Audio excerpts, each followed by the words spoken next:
Good morning, everyone. Sorry for the little bit of a delay. One of our presenters is upstairs trying to get her video to work. So good morning. Thank you for sticking it out till Saturday and all getting here so very early. My name's Elena Bokikio. I am from the Yale New Haven Hospital Adult CF Center. Happy PT month. Happy last day of RT week. Fun fact, my husband is an RT, so I feel like sometimes I wear both hats for both disciplines. All right. So it's been really exciting to moderate this session on the road again, transitions through the lifespan of the CF patient. Christina and myself we've given our presenters a really big task. We both have nothing to disclose. Your educational objectives, you can definitely read in the app, so I'm not going to take the time to read through them here today. I think our presenters might have thought they were off the hook, but you already have a question in the chat. So people want your slides already, even before you've presented them. So just for a little bit of an overview of what our roadmap is going to look like today. We actually are going to change things up because I think we all know in the room, PT and RT, we're very able to pivot. So we were originally going to start with our PD team, but we are actually, Allison is here. Look at that timing. Round of applause for Allison here. We're going to... So I guess we're going to go back to our original, which is to start with our PD team and move throughout the lifespan to our adult team.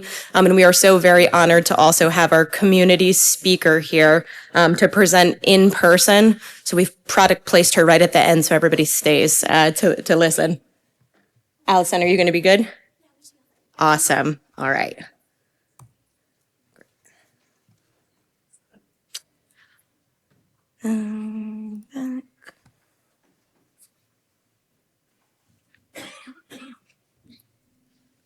How do I get over to their presentations?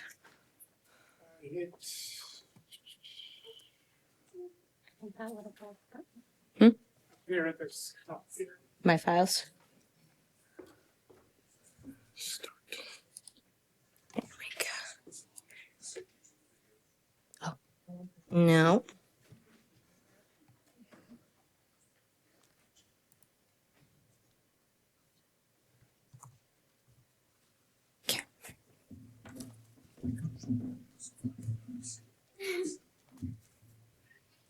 It was the last one uploaded, right? Yeah, okay. Good morning, everyone. My name is Christina. I am a respiratory therapist at National Jewish Health in Denver.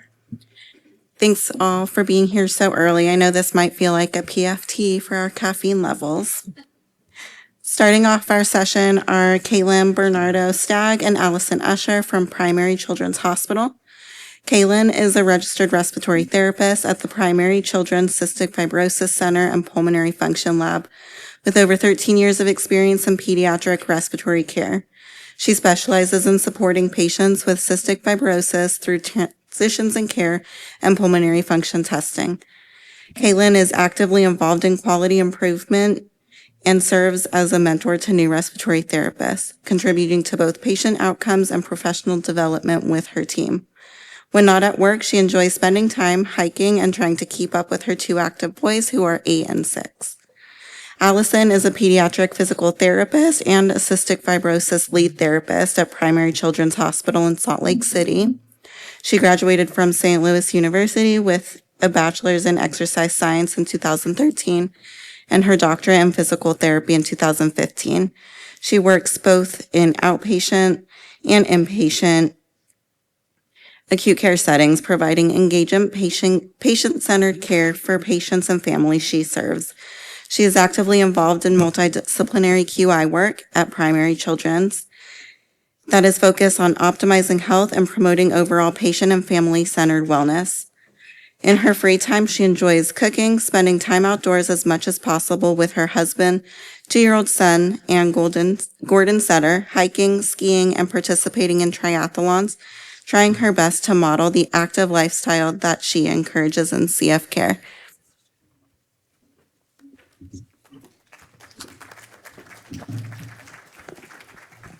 thank you all so much for being here for the early morning session. And thank you so much for your patience. We had a really fun video we were excited to share with you all, but the IT gods had other plans for us today. So unfortunately, we won't get to share that with you. But we're so excited to share kind of the way our center operates. So thank you so much. All right, Kayla and I both don't have anything to disclose.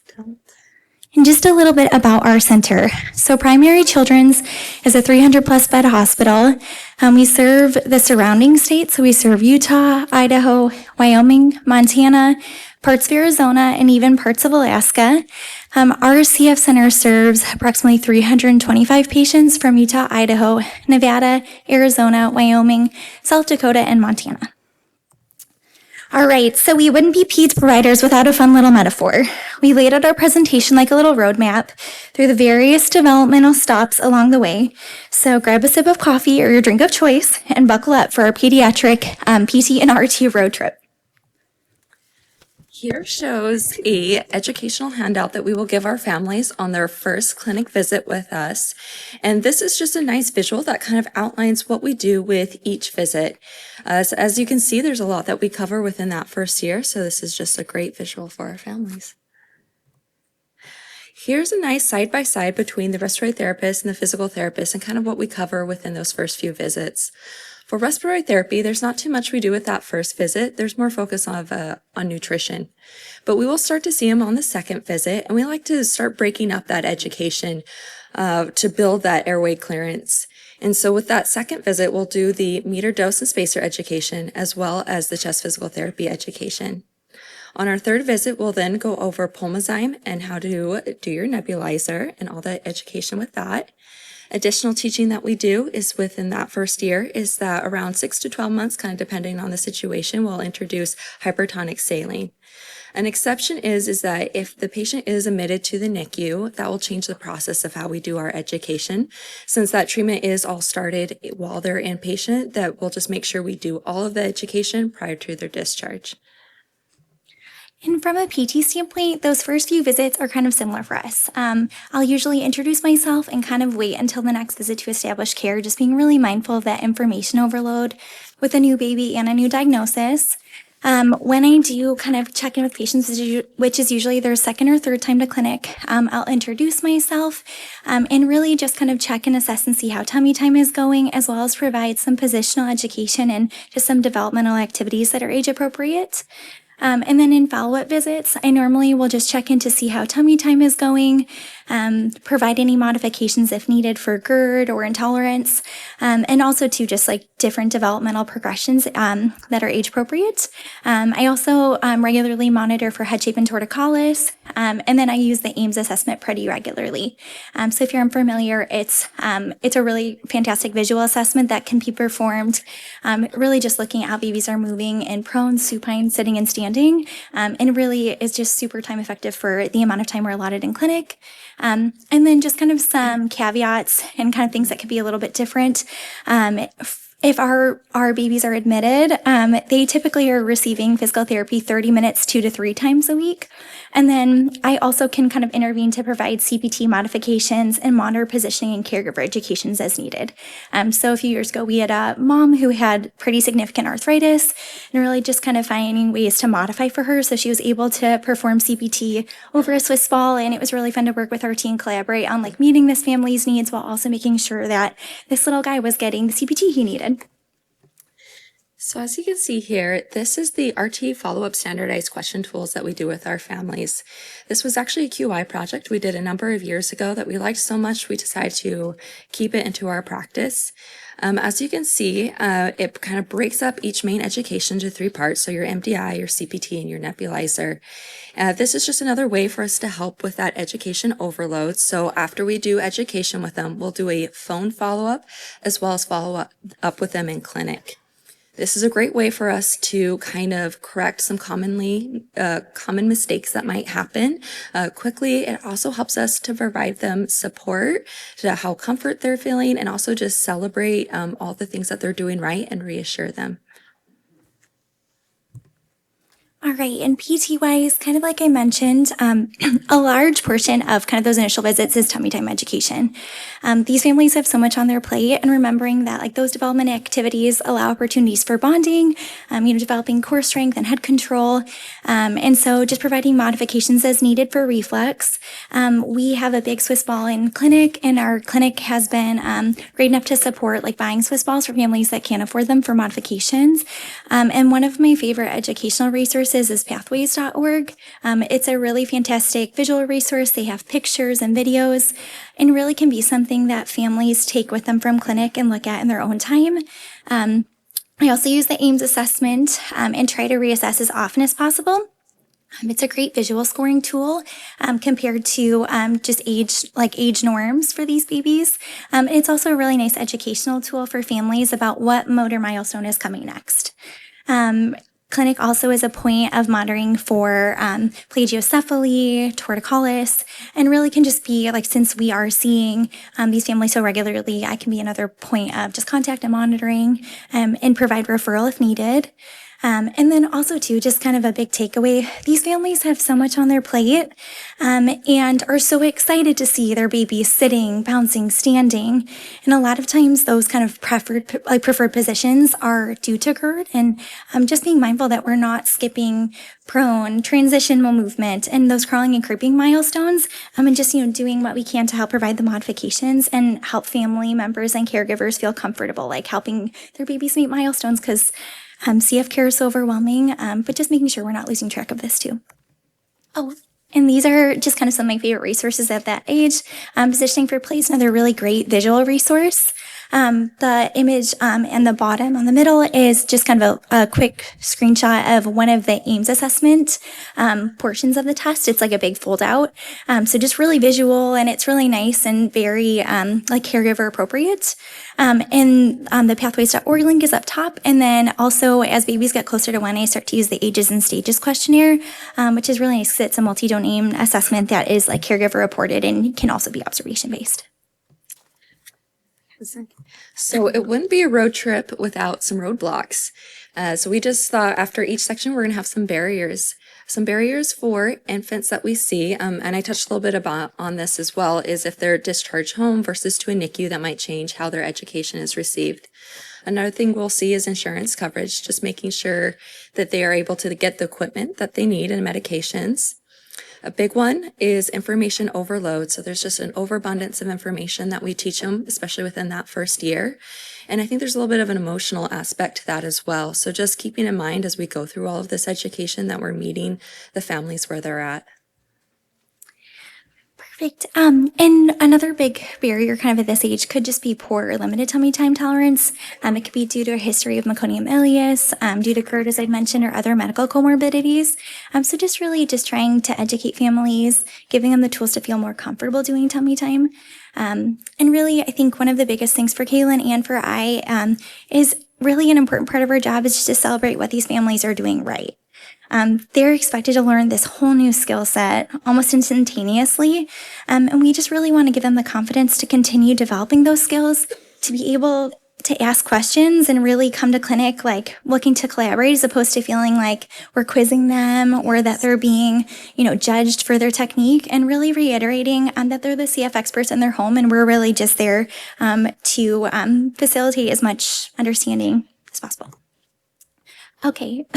Sorry, I feel like Kayla and I sharing the mic. Okay, so we've just got a little case study for you just to kind of think about. So V is a 4-month-old female. She was born at 34 weeks, 2 days. She was born with meconium peritonitis, and she required a pretty significant exit bowel removal and ostomy. She transferred to our center from an outside facilities NICU at 4 months of age just due to a family move. Due to her extensive bowel resection, she had a pretty large abdominal scar. She had feeding intolerance, and they were able to kind of slowly advance her feeds, but just due to the feeding difficulty, they weren't able to place a G-tube, and also due to her significant abdominal scar and some adhesion and immobility, they had to wait to do the outpatient. She was also born breech and had bilateral hip dysplasia, and so when we met her, she was in a spica gast. So just kind of thinking about this baby, right? Pretty complex, history, families, going through a move. What modifications would you consider with regards to RT teaching and CPT? And then from a PT perspective, what considerations would impact PT sessions and developmental teaching for her caregivers? Would you refer this patient to early intervention?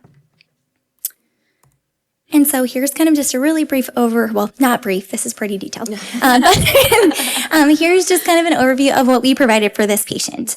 Kind of like Kaylin had mentioned, we were able to provide all of her CPT education while she was inpatient. Over the course of a few days, kind of checking in, reassuring. One of her coworkers did a really great job supporting this family with all this new information. And they were able to get their CPT education, their MDI and spacer education, and their nebulizer education while they were inpatient before they went home. We were able to kind of monitor what was painful and just modify. And for her CPT was done over a boppy pillow. And they were able to have her in her spica cast because she was supposed to be in the spica cast 22 hours a day. So it was she could go out for a bath. And then we were able to kind of continue to monitor and provide modifications needed.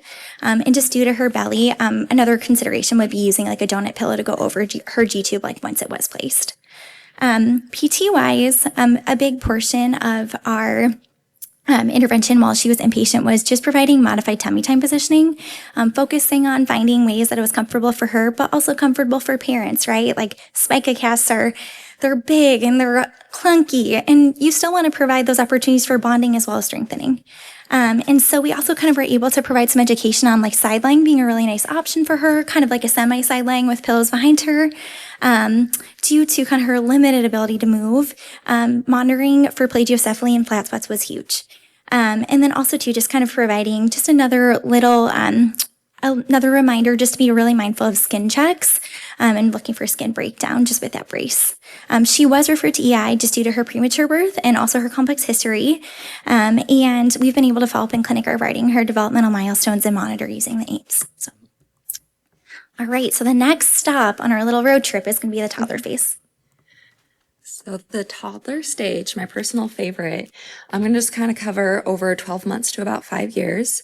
At 12 months, we'll measure the chest circumference for a vest. How we approach this at our center is that once we know that they're big enough, when we get that measurement, we'll give them the 3 different main vendor pamphlets, and we let the families kind of decide which system's going to be best for them. Around 18 to 24 months, we start doing our annual respiratory assessment evaluations. This is just a great way for us to be able to get a good overview of their treatments that they're doing, and I'll touch a little bit more on this in the next slide. 3 to 4 years, we're going to start introducing mouthpieces. We're wanting to start making that transition from a mask to a mouthpiece. We start this with the spacer, so we'll start having them do more of a mouthpiece spacer. Then once they feel comfortable with that, we progress to using a mouthpiece nebulizer. Simultaneously, while we are seeing them in clinic, we're assessing them for PFT technique readiness. We do this by trying to make it fun, by making it breathing games. We use a party blower to kind of practice those PFT techniques that they need to be able to perform it correctly. And that kind of all plays together with that transition. At 5 years old, typically we are going to start doing more of huff coughs with them. We want to have a more technically correct huff cough versus just doing breathing games at those 5-minute pauses. So we'll give them age appropriate feedback and we'll work with them, but we're going to start having that look a little bit more formal with those huff coughs. Here is our annual respiratory assessment form. As you can see, it's pretty detailed, and what the families will do is that we can do this virtually or in clinic, but they bring all of their equipment in and we just go over everything with them, their equipment, what medicines they're doing, how they're doing it, any questions. This is a really great way that we're able to tailor it to each and every patient, because as you all know, every patient is different and kind of what their needs are and their barriers are going to be different, and this is a great way that we're able to really specify and build that towards them.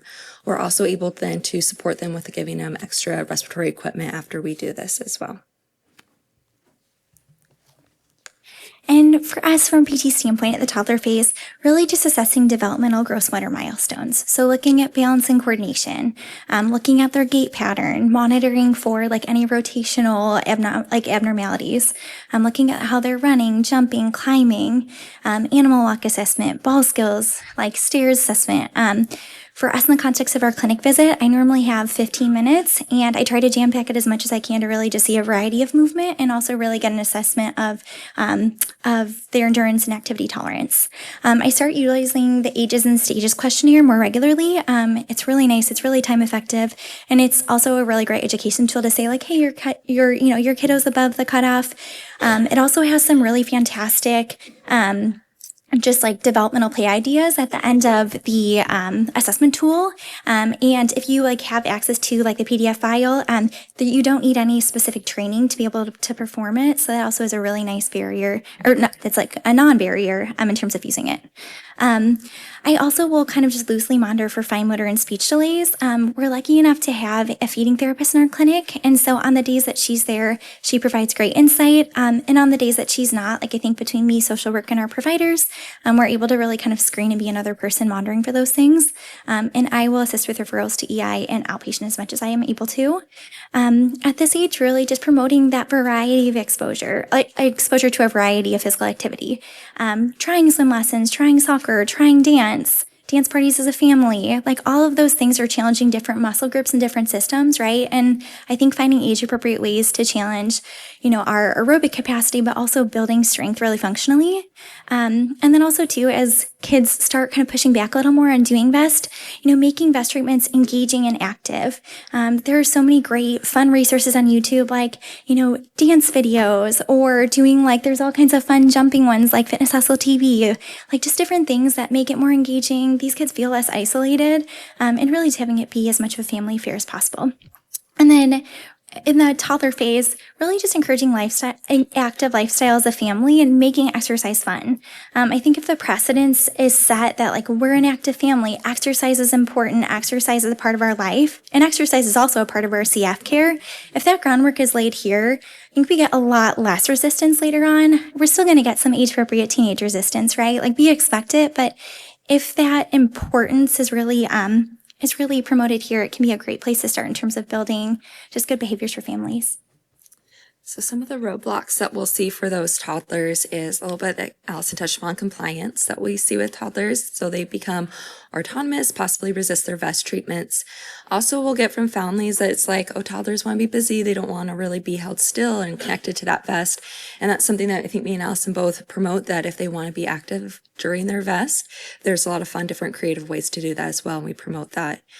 Another thing that we'll see is possible oral aversions with transitions to those mouthpieces. And so we just kind of work with the families and go at their pace as they need to as we work with them.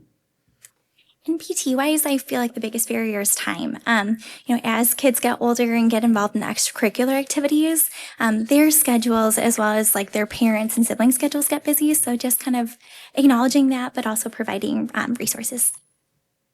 All right, so we're going to move on to our school-age kids. We're halfway through a road trip. Y'all are doing great.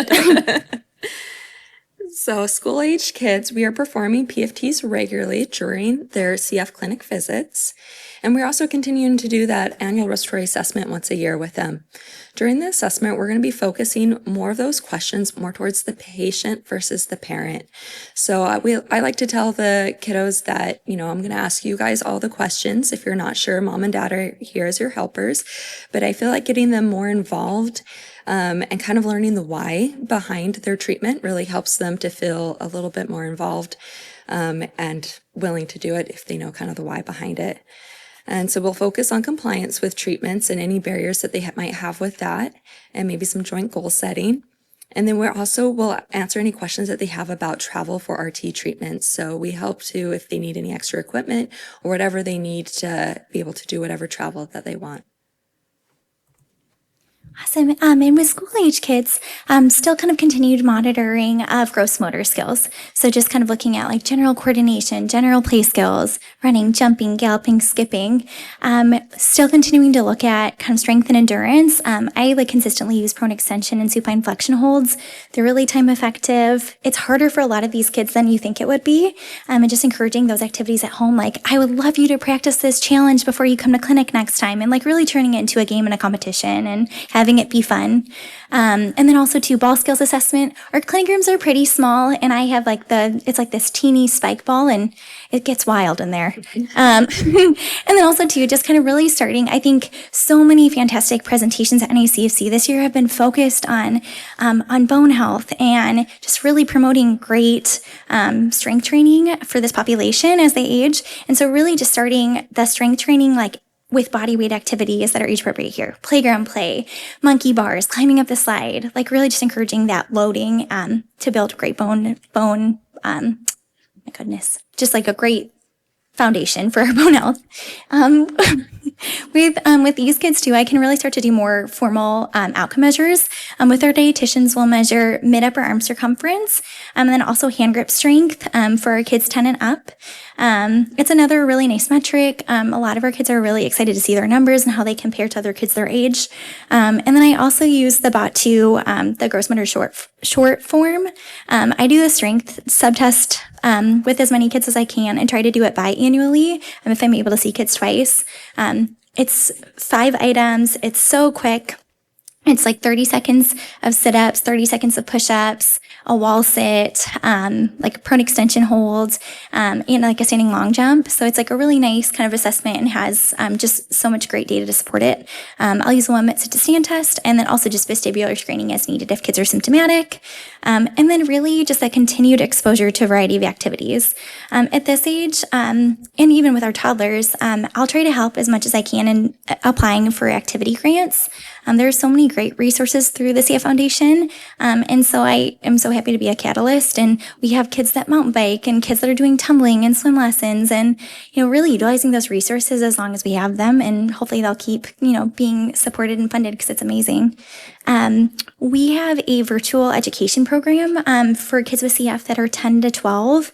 It's called our GOAT program. The acronym is Great Outcomes Achieved Together. I presented with one of my fellow team members, but it's really focused on just providing this virtual community for kids that age, increasing independence with CF cares, trying different forms of exercise, and also too just kind of really starting to have discussions about stress management. And we've had just some really great feedback and really great participation. And then also too, kind of starting to really educate on why posture is important, stretches you can do. Just really nice to kind of lay the groundwork for that before it becomes a problem, as it was mentioned in the plenary session yesterday. We also too kind of start providing education on hydration and sodium supplementation, just being mindful of kids with CF that do have any kidney involvement. And then also too, I love to pump up my RT coworkers and really encourage compliance with RT recommendations. Half cost and exercise are like peanut butter and jelly. They should always be together, unless you're allergic to peanuts, but. And then also too, we have just a developing role in managing our overweight and obese population. So really just focusing on having our kids get strong, working on building muscle, and really working with our dietitians to establish healthier relationships with exercise and food. Oh, and these are just some of my favorite resources. The book on the top right is really fun. It's got great pictures of what good posture looks like and what it doesn't. And these goblins come and they attack all the people in this cute girl Posey's life. I have the pages laminated in our clinic. And I feel like for, some of our, kind of like kindergartners, first graders, even preschoolers, it's just kind of a fun visual representation of what good posture is at an age appropriate level. The middle form is just a little exercise handout that I'll give to families and have all kinds of fun prizes to incentivize. So if they try all 3 videos, color in the lungs, and have mom or dad send a screenshot to me, I've got jump ropes, I've got chalk, I've got all kinds of fun, just like different active kind of toys, Velcro catch mitts, and really just to encourage VAS treatment being a little bit more active. All 3 of those videos are on YouTube and they're available through Beam CF Youth. So at the US PT meeting on Wednesday, they had said that their kind of funding and programming is going to be ending at the end of this year, but those videos are free and available on YouTube and really fun and just a cool resource. And then I previously mentioned, but there's lots of not great content on YouTube, but there's also a lot of amazing content for this age group. Just fun character-based activities that really get kids up and moving that can be used during VAS treatment or afterwards. Some roadblocks that we'll see with the school-aged kids is compliance. We'll see it specifically with huff coughs. So a lot of times they'll be doing their vest treatments and they'll be distracted with whatever activity that they're doing. The vest machine pauses and then it starts back up again and they've never done their huff coughs. And so that's a common story that I'll hear with our kiddos. So just kind of finding ways to kind of be mindful of when it does pause to make sure you get those huff coughs in, because it does add so much to a treatment that they're already spending the time doing. Some kiddos will still be working with correcting their PFT technique if they need it. And then they just have growing social demands and increasing autonomy.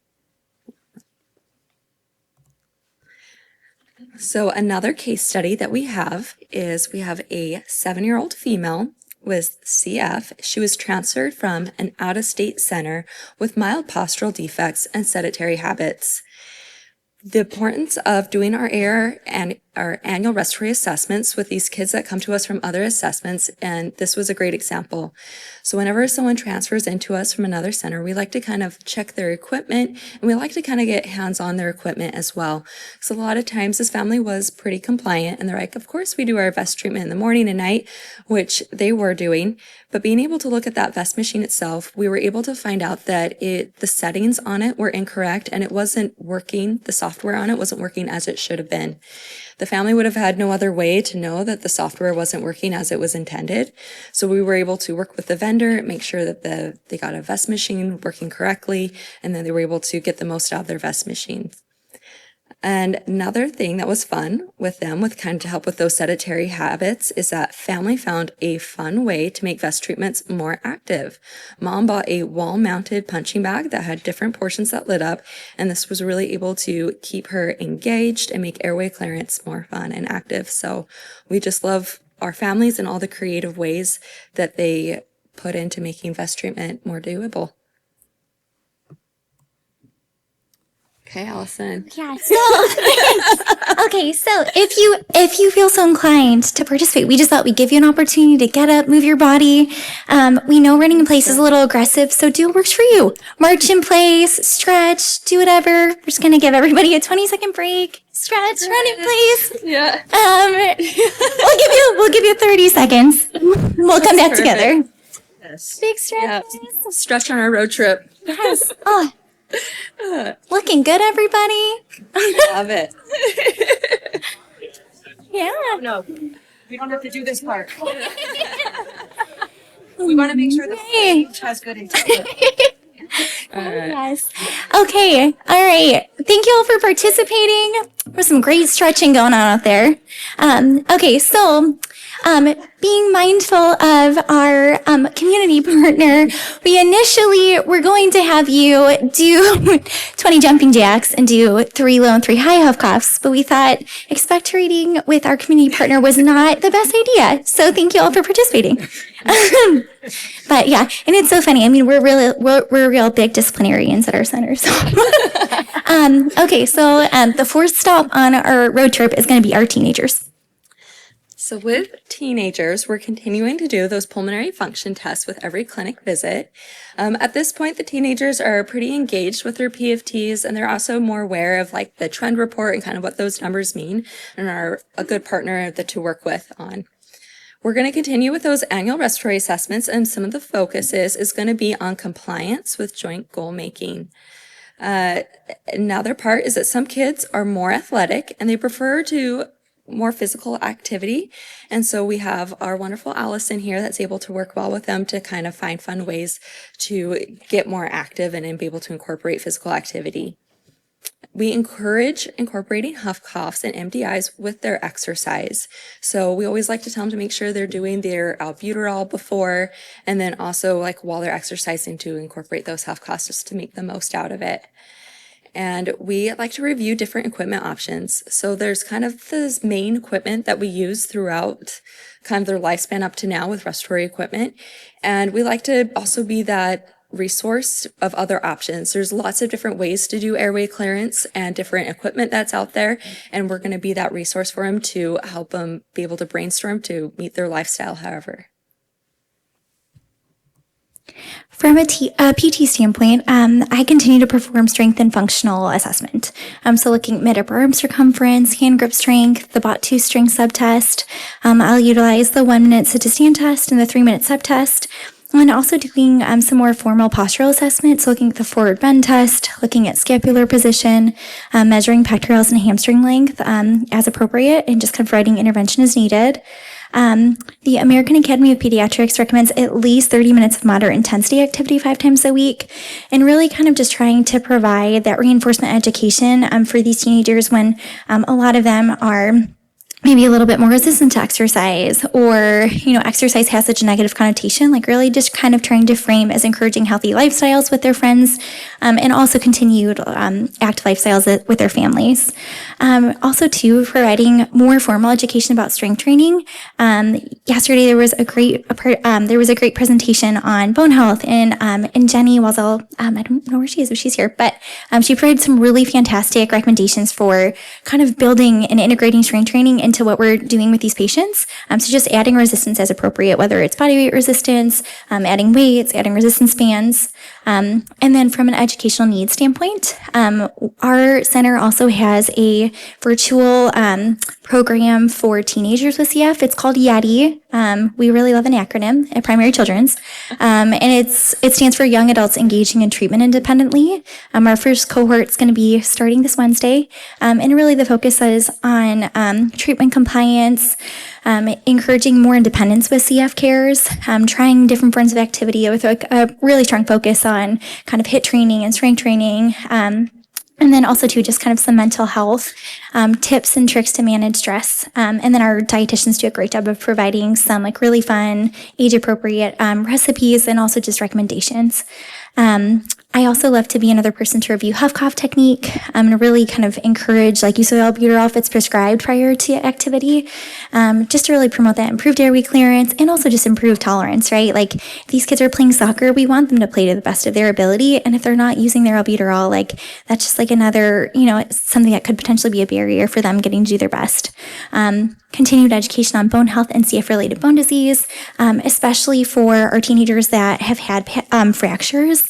And then also too, just postural education and stretches, particularly that can be formed with prolonged sitting at school as kids are more sedentary, having less recess, and just kind of maybe even not having PE in the course of their day.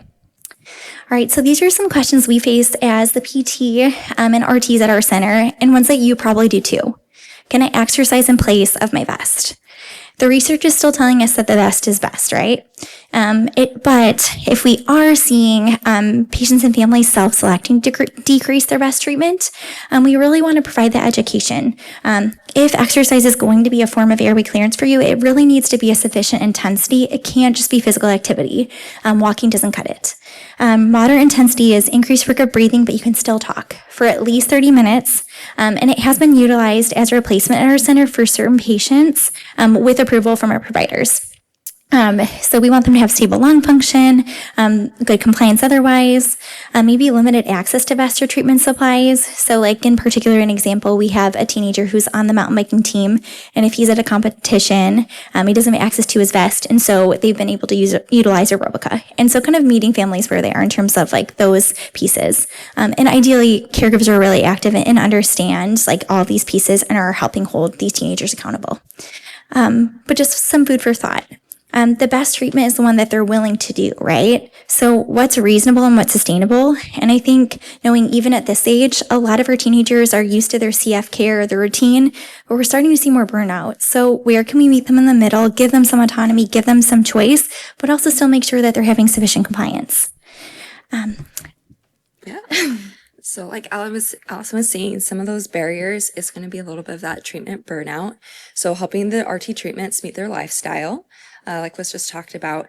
Another conversation that we'll have with these kiddos is that just kind of to think of the long term and just kind of helping them to kind of buy in there. I like to tell them that their future selves will thank them, and that it's just about consistency with these treatments right now, and to kind of just keep going even though they have some of that treatment burnout. They are going to have growing social demands and increasing autonomy, and then just a little bit of apathy and disinterest within exercising. Speak more on that. Yeah, I was just going to say, I feel like it's not uncommon in probably what many of you are seeing at your centers. And I think it's just meeting our kids where they are, right? Like I'm like a pretty peppy cheerleader, and I think sometimes it's like going in there and just toning it down a little bit and like meeting them where they are. We have so many kids that are into video game consoles. Could they find a more active video game platform? And it's like still fulfilling those needs, still providing the activities they want, but just trying to integrate a little more activity. All right, so we had a really fun video of one of our patients on the treadmill doing his best. So just close your eyes, envision it. He's a teenager.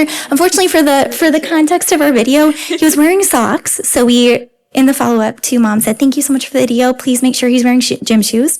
He uses the treadmill during best. Him and his family really focus on quality of huff coughs and appropriate hydration. They're utilizing their albuterol as prescribed. And this healthy behavior is really modeled by his entire family. Like mom and dad do push-ups and sit-ups with him. They really set this tone that exercise is a part of their lives. And so just thinking about, this example, right? Like, are there ways for us to find ways for family to be more actively involved? Like walking pads can be pretty affordable for families that have the financial means, and it's really easy and really space efficient and effective. All right, and the final stop, we're going to kind of move into our young adult and transition phase. So what we do for transition is that with their last clinic visit with the CF Center, the respiratory therapists, we go over a transition checklist with the families and the patient. What's on our checklist that we like to do is that we review the pulmonary function education.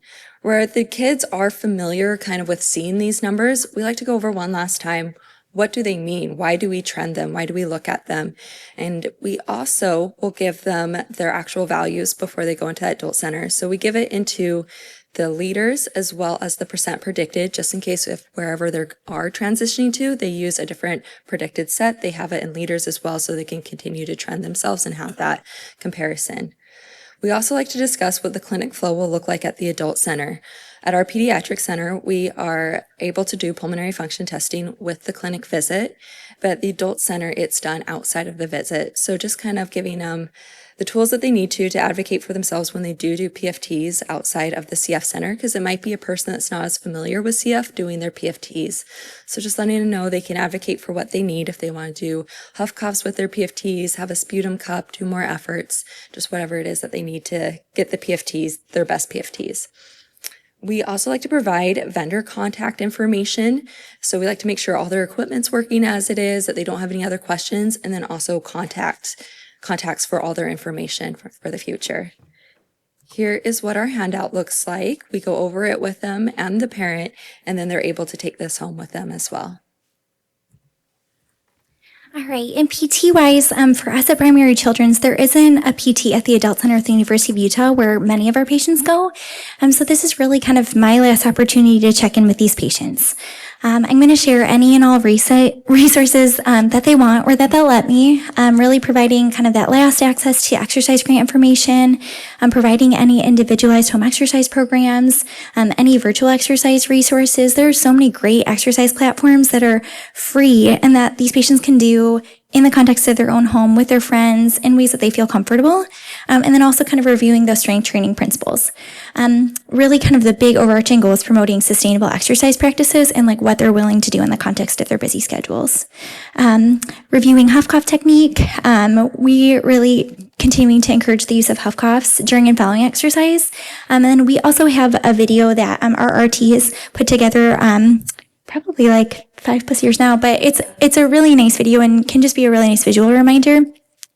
Because a lot of our kids will be like, oh yeah, I know how to do it. And then when it comes to actually moving mucus, really reviewing that technique is beneficial at any age. And then also too, just trying to group exercise and treatment together. I think from just a behavioral standpoint, pairing activities that are hard to complete together just improves compliance. And just being mindful that these young adults have busy schedules. They're, for us, they're going to college, they're starting jobs, they're going on missions. They have family commitments, or they might want to start families of their own, and just being really mindful of that. And then I sound like a broken record at this point. I just continue to promote albuterol use as well, just getting more bang for their buck, right? If they're exercising, why not take medication that's prescribed? And then also to that hydration piece. And then really just kind of providing additional plugs for bone density awareness, just reviewing the increased risk of bone density deficits and CF-related bone disease, and also just education regarding exercises and activities that can be built into a daily routine just to maintain and build bone density. Some barriers that we see for our young adults is at transition, some parents are still heavily involved in their cares, such as what meds they take, sanitizing their equipment, and so forth. So we just try and really, encourage the patient and just kind of give them what they need to kind of take some of that on for if they ever do move outside of their home, that they'll be able to keep up with all of their equipment and everything. There's growing social demands, increasing autonomy. We definitely see some treatment burnout, so just trying to find fun ways and different ideas and kind of brainstorm with them to help with that treatment burnout. There's a little bit of apathy and disinterest with not seeing values of exercise, and I'll let Allison talk more about that. Yeah. And the other kind of barrier for us just at our center is there isn't a PT at our adult center. So kind of just providing them on if you are experiencing pain, if you're noticing activity intolerance, like letting your team know that and then requesting outpatient physical therapy is needed. I'm really just trying to empower them like from our viewpoint before that transition, knowing that transition and care, like the care model is going to be different for them. All right, and just kind of some special considerations. We don't have time to touch on these, but we really try to meet the individual needs of the kids in our clinic and at our center. And they have CF and also have autism. And they have just kind of other cardiac conditions, whether it's congenital heart defects or, just heart concerns and conditions that come along the way. Kind of just helping manage our overweight and obese population. Also, too, seeing kids that are having high cholesterol, like helping kind of intervene and provide activity and exercise intervention and modifications. And then also just helping, support exercise activity and airway clearance for our kids with CFRT. Some key takeaways is that we are actively engaged in problem solving on a daily basis to meet patients' unique needs. And this is my favorite one, and it's so true. All of our best tips and tricks come from our CF families. They find cute, creative, and effective ways to make compliance sustainable. All right, and we just have a few thank yous. We love to thank our center director, Dr. Fadi Asfor, for his support of our roles in clinic and of this presentation. We'd really love to thank the many members of our multidisciplinary team. Many of them are here, so thanks for coming to the early session for us. That we problem solve with on a daily basis to best serve our patients and meet their families' needs. We want to thank all of you for attending this Saturday morning session. We know it's early. We know it's been a jam-packed few days, so thank you for being here and thank you for being so attentive and collaborative. And also thanks for doing our movement break. And perhaps most importantly, we want to thank the amazing patients with CF and their families we get to work with. They're such a joy to work with, and they inspire us to be better advocates while celebrating how far the CF world and population has come. Those are our resources. Thank you.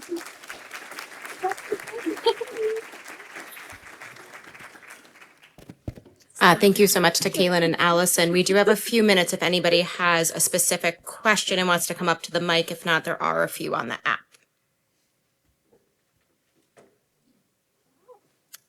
One question that has come through, in your CF clinic, is there a dedicated RT seeing patients for assessments and a separate RT doing PFTs, or are the PFT RTs doing both? That was a lot of letters. I think I got it right. Great question. We are doing all of it. So there's actually a group of 6 of us that kind of are able to divide and conquer. So there's 6 of us, and we are able to do the pulmonary function testing and the education, and it's put on our schedules, and we're able to kind of see all of their needs. It also helps. Oh, and we do inpatient as well, the PFTs with that. But what's nice is with virtual options, that really helps with being able to fit in some of those education assessments. Another question that's come through is, could you please show your worksheet regarding the data you give families before transitioning to the adult care center? Which I can be helpful pulling back up. Yeah. Or at least attempt to be helpful pulling back up. I should not set myself up for failure here.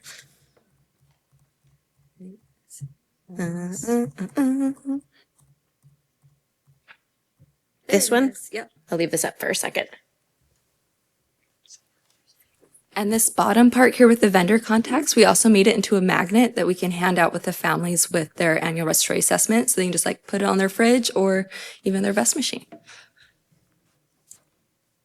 Any other questions from the audience? Good morning. I'm a mom of 2 late diagnosed CF patients. And I was tardy this morning, so I missed a lot. However, I had a movement breakthrough running across. I got one thing right. My question is, to what degree are you seeing mental health struggles among your patients? To what degree are those mental health struggles interfering with the treatment plans, the dedication that they need, the fidelity that they need to have to be healthy, and how are you addressing that? Well, thank you so much for being here, and a fantastic question.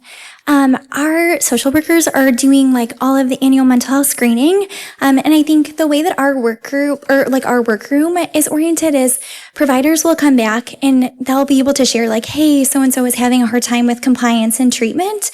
I don't think we've looked directly at like correlation between those things, right? Like I think we look at correlation between kind of mental health struggles and RT compliance.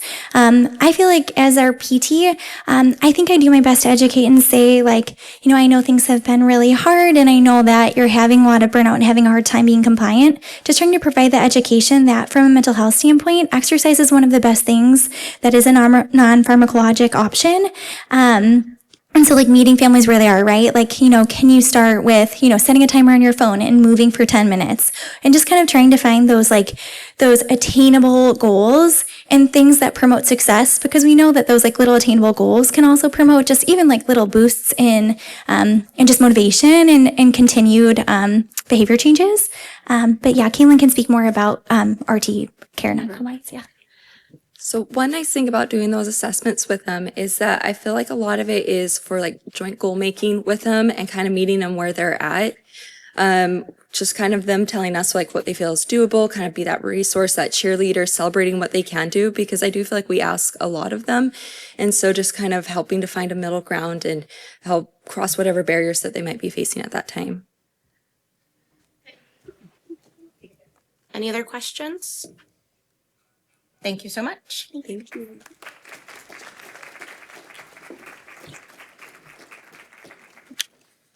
All right, let's see if I could click on the right presentation here. I should have asked you guys to put maybe like your last names on them. No, not again.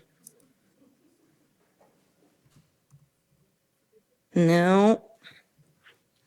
Adult context clues, Elena. All right. Okay.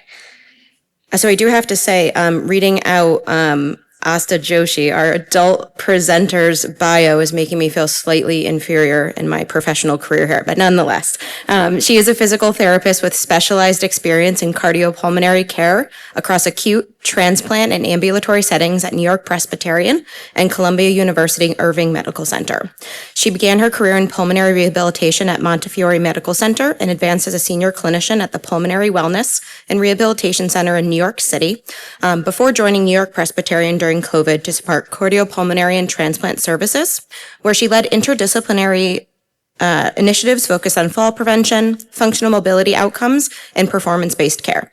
A longstanding member of the pulmonary and cystic fibrosis clinical communities, she now serves as a clinical specialist for the adult cystic fibrosis, bronchiectasis, and primary ciliary dyskinesia program at Columbia, leading integration of exercise physiology, airway clearance techniques, and high-intensity functional training into chronic lung disease management. Supported by a Cystic Fibrosis Foundation grant, she has presented nationally and internationally at ERS, AAC, VPR, and PHA on exercise and wellness in adults with COPD, interstitial lung disease, and long COVID. Asta earned her Doctor of Physical Therapy from Utica College, a Master in Clinical Exercise Physiology from East Stroudsburg University, and a Bachelor's in Physiotherapy from SDM College of Physiotherapy, Mumbai. She is also visiting faculty for Columbia University's Doctor of Physical Therapy program, contributing to cardiopulmonary and advanced practice education. Grounded in a whole person, movement center lens, Asta is passionate about aligning therapy interventions with patient goals to improve quality of life across all stages of care. Outside of work and what seems like a very small bit of free time, she enjoys dancing, traveling, and experiencing life through the eyes of her toddler surrounded by friends and family.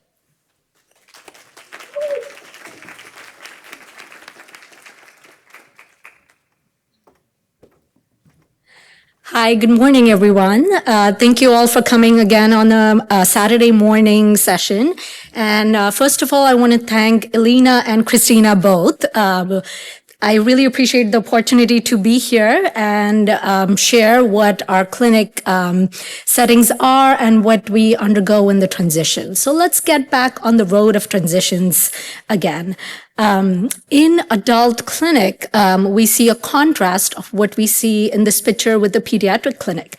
In pediatric clinic, we'll see parents holding hands, clutching folders, asking questions, and surrounded by their caregivers. Contrast to the adult clinic picture here, we often see patients coming alone. This empty space next to them can feel isolation and can feel fearful. But we as PTs, RTs, clinicians, I know we have social care workers and nutritionists, the whole CF team, we ensure that empty space never feels like a burden, but it feels more like an empowerment. So coming on adult side, we do see patients trying to take responsibilities of their own decision making and being independent with every aspect of their life, including the much burdensome pulmonary therapies. I have no disclosure. So in this session, we are really going to tap into some of the adult transitions that we see in our clinic in their daily lives, and what role does PT and RT provide during these transitions, and explore kind of the tool sets we already use in our clinic and also some tool sets that are globally and nationally used. So why are we here today talking about adult transition? As you might have seen in Karen's talk, the statistics do the talking. Today, according to the 2024 CF registration, out of 40,000 U.S. Patients with the CF total population, more than 60%, so 27,000 patients with CF are adults. Globally, too, this trends the national statistics mirror. We have about 162,000 patients with CF globally, and out of that, 97,000 are adults. So more than 50%, around 60% are adults. Thanks to the advanced care therapies, the modulators, and early diagnostic, the story has changed. Even out of those 60% of adults, 51% lie in the age group of 40 to 49 years, 27% lie in the age group of 50 to 59 years, and there are 22% above the age of 60 years.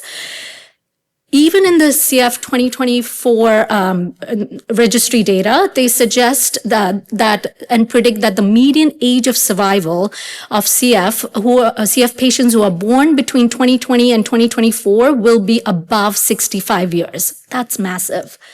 Out of those adult population, 41% patients are pursuing education or some form of vocation, some form of degree to enter into employment world. And till date, 65% of our patients with adults are employed. With that comes a myriad of challenges, and we are going to tap just into that. We all know that CF cycle burden is like a revolving door. Despite of modulator therapies, we do see pulmonary exacerbations, and even patients who are not on modulator therapies and who are on modulator therapies with advanced lung disease, we see a chronic or acute on chronic bacterial colonization, opportunistic exposure to viral overload, and then bacterial on viral overload, and multiple need of antibiotic, inhaled antibiotic or IV antibiotic or oral antibiotic usage.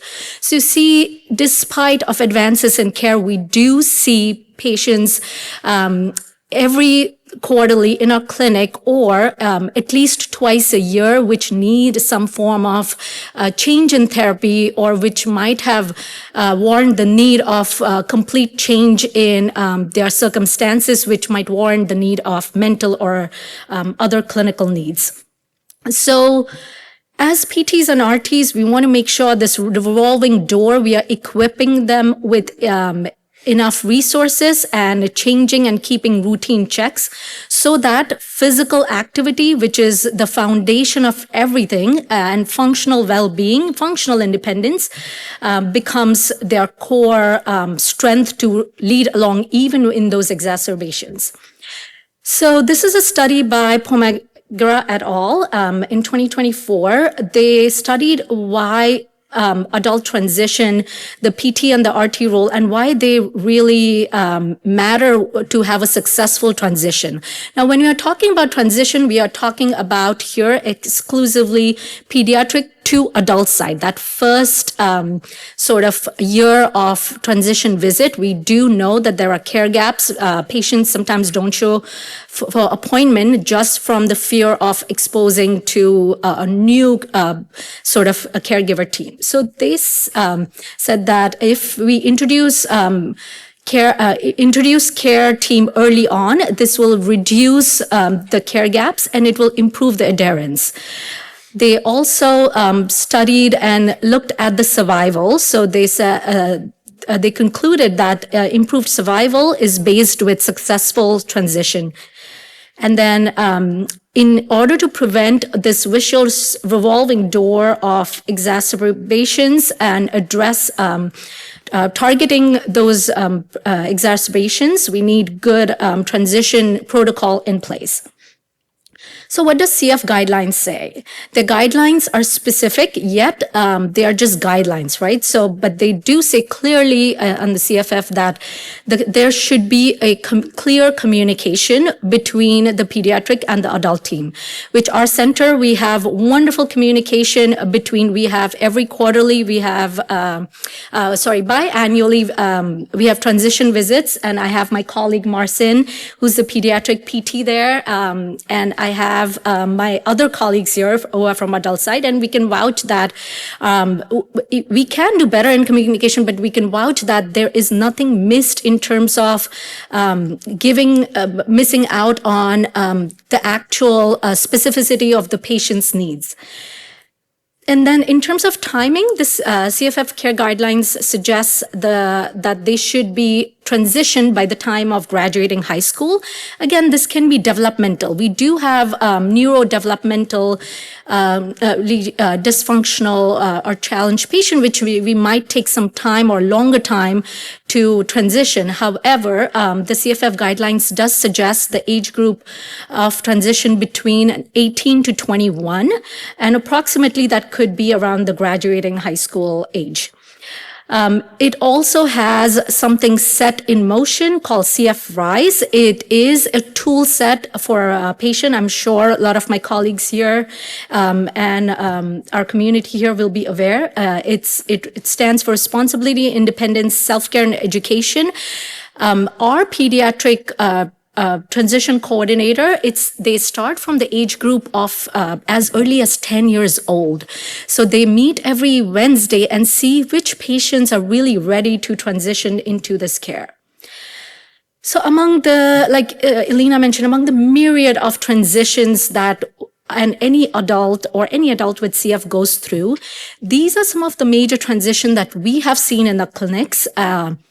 Age is not they're not age specific. For example, we do see some pregnant women in her fourth trimester, we call postnatal the fourth trimester, trying to see if they can go back to school or they want to go from full-time to part-time. So these transitions are not age specific. They can occur at any period of time in their adult life.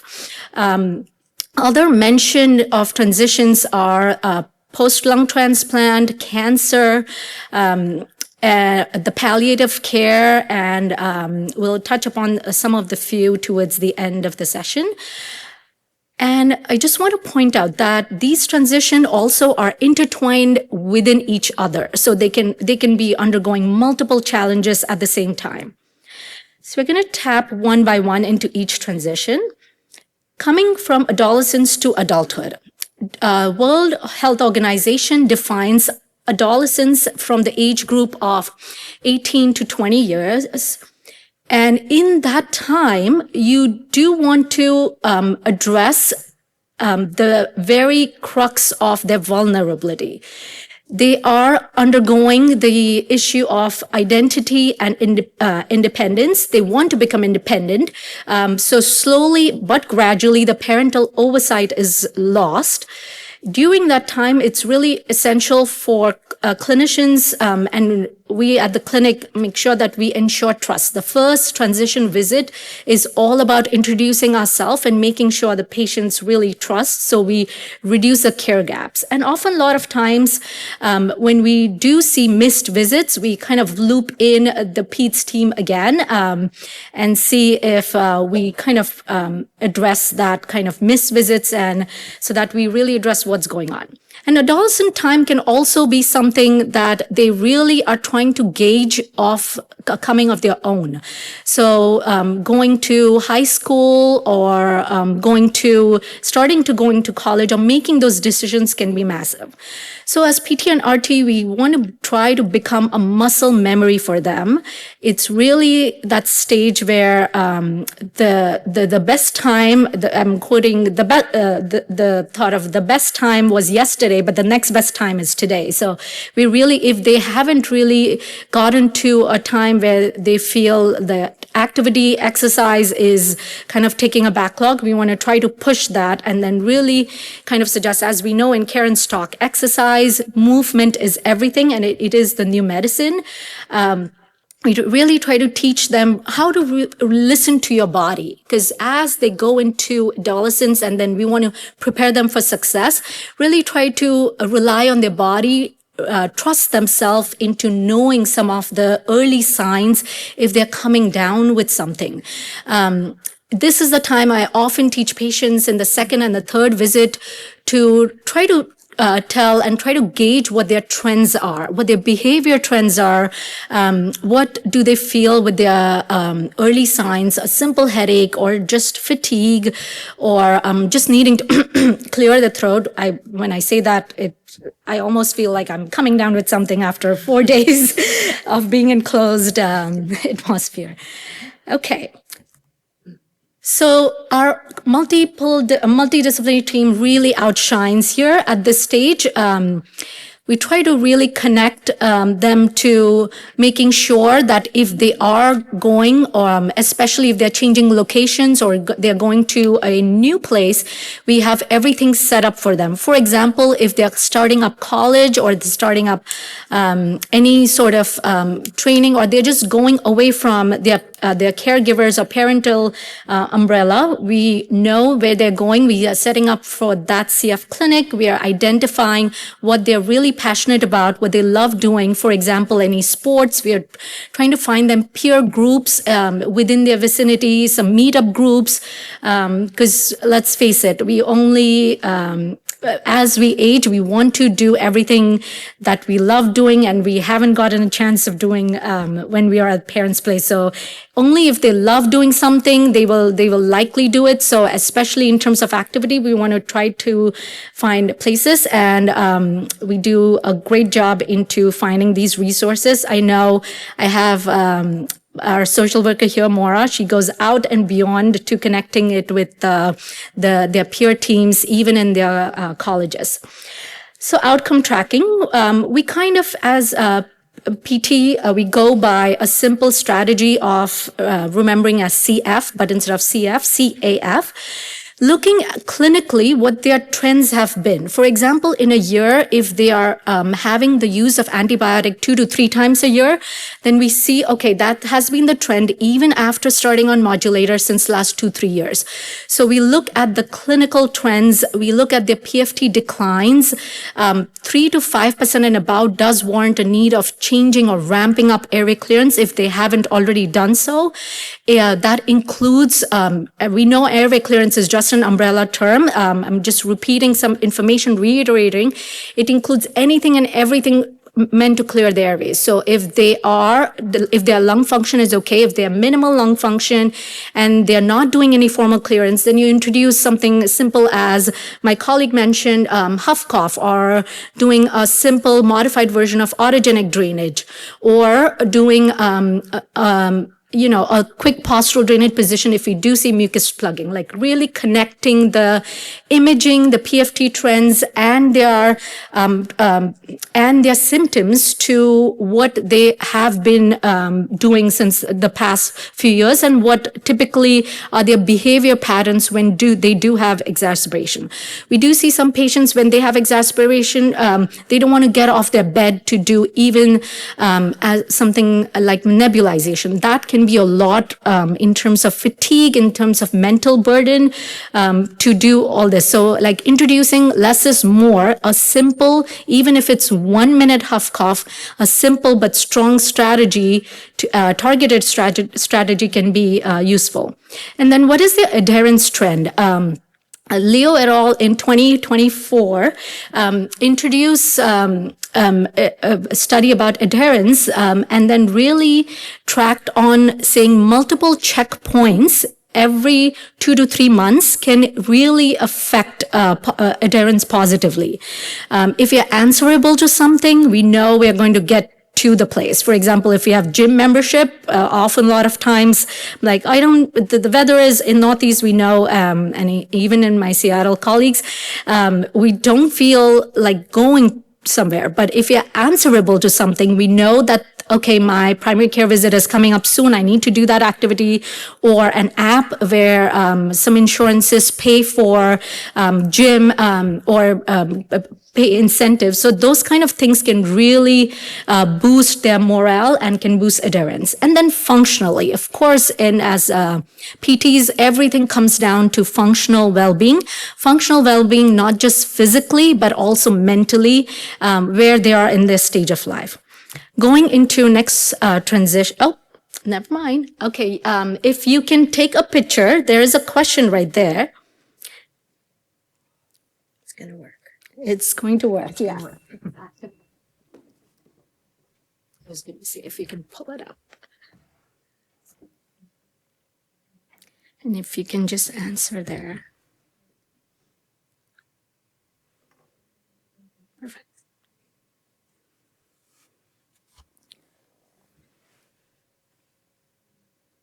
Okay, so the question is, I'm just going to repeat it for our online audience. A 23-year-old with CF on Trikafta in OT school, 3% drop in FEV1, mild productive cough and throat clearing with low back pain. Uses Pulmozyme 7% hypertonic saline, paused gym membership due to time and finances. What is the most appropriate next step from PT perspective? All right, looks like we have 90% choosing the right answer. So basically it's targeted towards addressing specific needs, right? In this, B is the correct answer, but really there is much more to this. We introduce in this patient a modified version of airway clearance, so introducing a PEP or active cycle of breathing. And then for that low back pain, this is where our core strength lies, to advocate and to prescribe exercises, like how many times we refer them to outside clinic, and then how many times would they actually go and pursue that. So if there is something which needs addressing, this is the power where PT visits can come into rescue, giving them simple stretches, back or core strengthening exercises, your cat and camel, Superman, something simple, just like brushing their teeth. Doing these in the morning can be really effective. So now we're going to go into next transition. From college or vocational pathways. Vocational pathways, we often see this a lot in the clinic. And I know Maura and Kim will nod their heads. And so we do see patients now pursuing skill-specific careers, a short course or a 1 or 2 year part-time course, and really trying to get back into the work field. And also we see patients going into colleges. So as they do that, we are really looking at this picture, what we are asking of them. And again, this depends on looking the person as a whole and really seeing if they are into mild, moderate, or advanced lung disease. Again, looking at the trends, what the exacerbation trends are. So what we are asking in this picture is really telling them to do their exercise, attend all these classes. If they are doing a part-time school, then going to a part-time school, going to their work, and then taking care of whatever family life they have. If they have kids, taking care of that. And on top of that, we are making sure that we are telling them, oh, you need to also do, your visits, your quarterly visits, your annual visits, and also you want to do your imaging and getting the annual checkups, doing the blood work, etc., and all that jazz. So at this time, we can really bring our expertise and kind of cut back if it necessitates and if they are stable, to cut back on a lot of things so they have whatever time they have on hands, we are targeting that specific needs. For example, we did have a patient going back to nursing school, doing reducing work from full-time to part-time, but was having 2 exacerbation in the period of 3 months, very moderate lung disease, but colonizing MAC and colonizing Pseudomonas. So those are deadly, stubborn bacteria. At that time, we cannot omit all the airway clearance, right? We know that this person needs to do something every day, minimal twice a day. And the imaging, the CT imaging showed mucus plugging on the right middle and lower left lobe. So coming up with simple strategies, we tried having the patient really couldn't do the vest, had no time to do even the portable vest. So we came up with strategy of, okay, you do your inhaled antibiotic once a day. And then other time of the day, take your Aerobica, attach it to a portable nebulizer, which for the longest period of time, I didn't know that some of the parties could fit into the Aerobica as well. And then using a portable nebulizer, attaching it with the Aerobica and adding a postural drainage position, not as a position, but something that they would do in their commute or something that they would do in their breaks, and really kind of targeting. We know the gravity assist position is not the only way, but what you do in that position is crucial. So having to do Aerobica attached with the nebulizer in that postural drainage position, followed with a single huff cough, didn't take more than 12 minutes of her day. So that is targeted therapy. That's where the beauty is, where we can look at these trends and then make sure we're addressing that. Another thing, we also want to make sure that we are teaching them how to pace themselves and conserve energy when it is not required for them to go all out, like take back and try to use some of the pacing strategies. We teach them breathing techniques to do so. And really the ergonomics, because let's face it, when we are stressed, we know what toll it takes not only on our mental health, but also our musculoskeletal and soft tissue systems. At this time, that patient also needed manual chest PT, because despite being on 2 weeks of oral antibiotics, did need IV antibiotics because of, we know how stubborn these bacteria are, and we know what kind of toll it takes, especially when they have a lot on hands.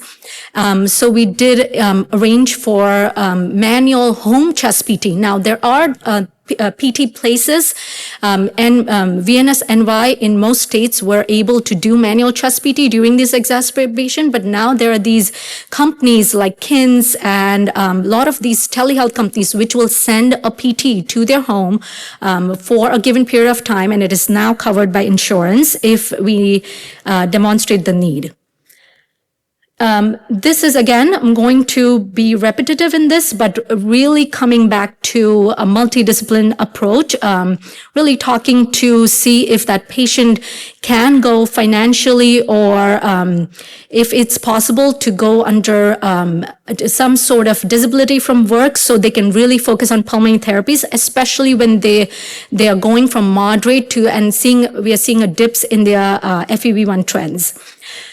Getting their families involved is going to be a huge help. And again, outcome tracking for especially the tool set that we use, I'm going to touch towards the end. This is another such case study.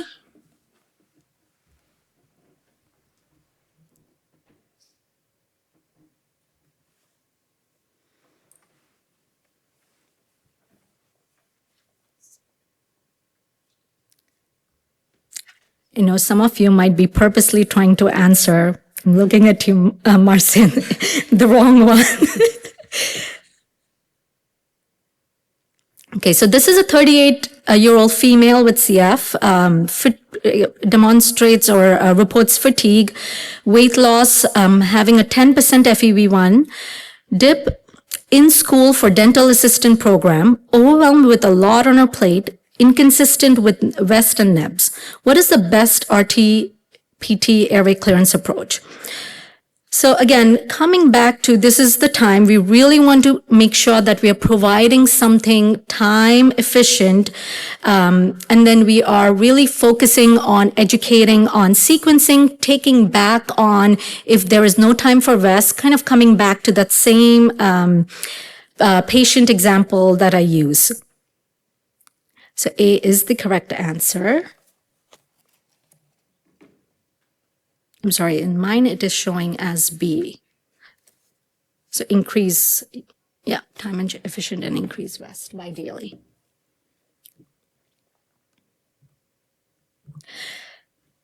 As we have seen from Karen's yesterday's presentation, we are seeing our patients entering full force into some form of employment. With that comes a lot of challenges, not just how they will manage time, but also we have seen concerns on how to be discreet. Not a lot of patients want to reveal at their workforce that they have CF or they would need special accommodation. And with that comes a lot of times that they skip treatments or they skip their physical activity or don't have time to do, especially that long hours of standing or long hours of sitting. And then we start seeing a toll on not just their functional testing, which we do sit-to-stand tests, but we also start noticing trends in their FEV1s, and we start noticing trends in their sputum culture as well. So as PTs and RTs, we really need to assess if we know in our visit that they are going to start certain type of job. What does that job entail?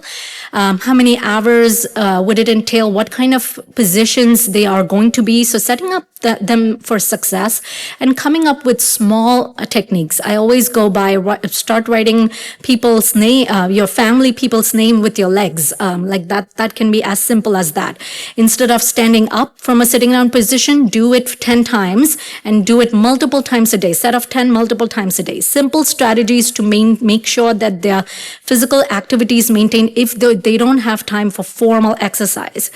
And also we don't want to be holding them by their neck to be like, okay, you didn't do it, because they'll be afraid to even tell you these things.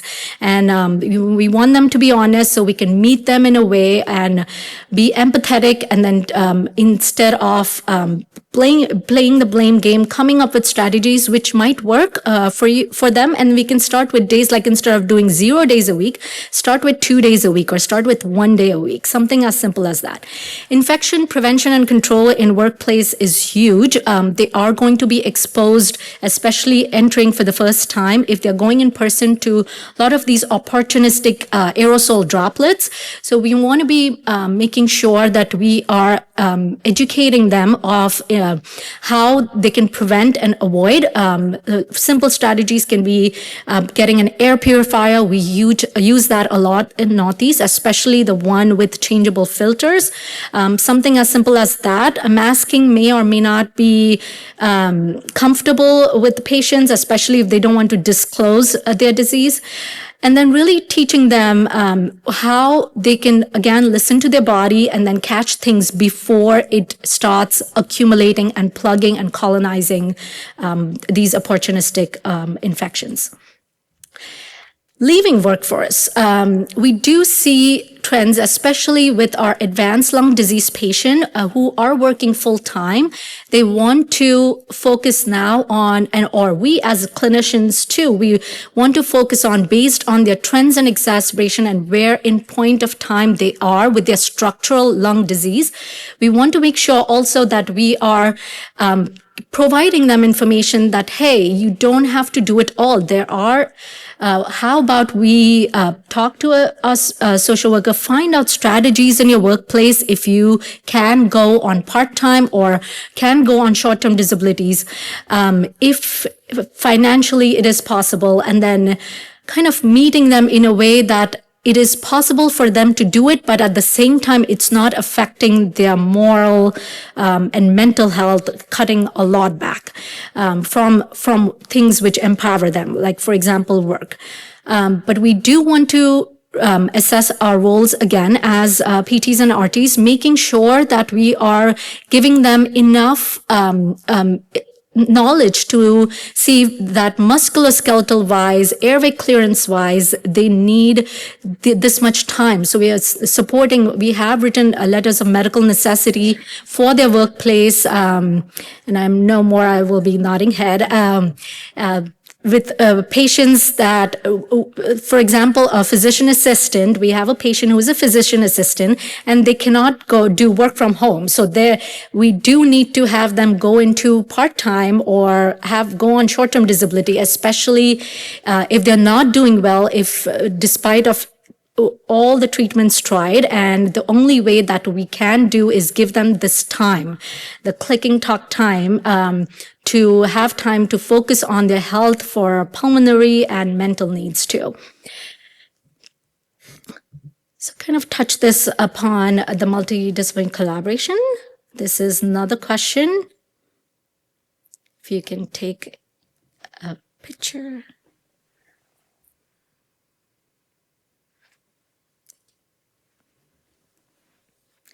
So this is a 33-year-old with CF. FEV1 is 45%, frequent exacerbations, chronic pseudomonas, uses airway clearance twice a day. I know this patient, so the polls everywhere could only give me just a little bit to write everything. So did airway clearance with West and NEBS, home exercise, wants to transition to part-time work. What plan best supports safe return to part-time work? Would we stop work completely, focus only on home airway clearance? No. Graded endurance and strength program for part-time and adjust airway clearance to workplace, energy conservation and symptom monitoring. Yes, that would be a good choice. Maintain current current exercise and reduce airway clearance. Definitely not. Or refer to palliative care. No workplace interventions recommended. Definitely not. Yeah, that was 100%. Okay. We have seen with all advances in care that more and more patients, adult patients with CF are choosing parenthood, are choosing to be mothers, are choosing to be fathers. With that comes myriad of challenges again, starting right from the get-go of the decision to have a child in their life. So from fertility needs, IVF, the physical burden, and then even as they advance, in their parenthood, a lot of times let's say most of us are parents here, we all know that sleep deprivation is real no matter what stage in their life. Even if they are 30-year-old, we will still be worrying about them. And if they are 1-year-old, then God bless you. And then physical demands that it places on their body. And then emotional stress. And with that also comes that revolving door of exacerbation. So we really can, our PT referrals and PT can outshine. We now know that the insurance covers a lot of these prenatal or even when they have the decision to become, to go undergo fertility treatment are covered. So really focusing on that tailored exercise program, their pelvic floor, incontinence is so real. It's not just with parenthood, it's with any stage of their life as they go into adulthood. We really know these things. Data shows that early interventions can help in preventing or even addressing and targeting and reversing some of these changes. Low back pain, we can give them a program. Our center has these printed exercises and have some like bits and parts of videos that if we do see these, we are just going to, because let's face it, in their pregnancy, we know that they might not, or especially the 4th trimester, which is postnatal, we know that they will have seldom they'll have time on hand. So we can give them these things any 2 to 5. We don't go more than 5. I usually keep a goal of if it can be done in 1 minute, then it's likely to be done. So 30 seconds or 1 minute, as simple as that. Not to give them this burden of a whole pamphlet or, something simple can play a huge role into giving them this targeted exercises. Of course, ACT modification, we did have patients, and I'm sure my colleagues have seen it too. In terms of the airway clearance, not just modified, but sometimes we need patients to do, even in their 2nd trimester, we need them to do a little more ramped up airway clearance just because historically in their previous pregnancies or historically with any kind of hormonal changes when they have their periods, they show trends of exacerbation which can take a deep toll and twice-fold when they are pregnant. So we do want them to continue to do, especially certain patients, to continue to do their VES.